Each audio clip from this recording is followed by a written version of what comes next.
Hey guys, in this video, I will show you how to request money on Cash App. Alright, so let's begin with the video. First, open the Cash App on your phone.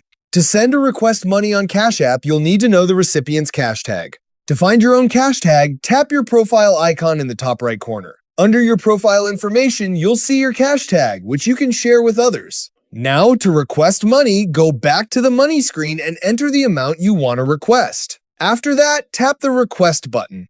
You can also add a note describing the reason for the payment if you'd like, then tap Continue. Next, you'll have two options. You can either share the payment request link generated by Cash App or tap Add Participant.